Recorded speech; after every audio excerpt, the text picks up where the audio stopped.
Senator Klobuchar was also in Bemidji today to get an update on the area's recovery from last summer's severe windstorm that toppled an estimated 9 million trees and caused heavy damage in and around Bemidji.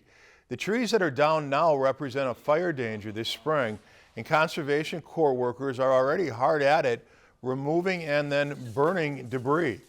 Klobuchar says the area has changed quite a bit since she was here immediately following the storm, but says more work is ahead.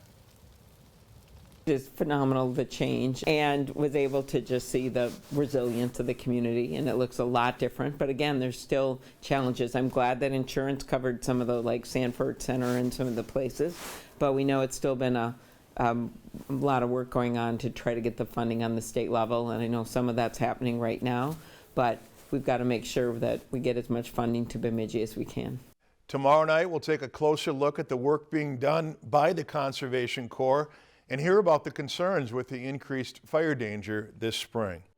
Lakeland News is a nonprofit news organization. Donate to Lakeland PBS today to support your local news team.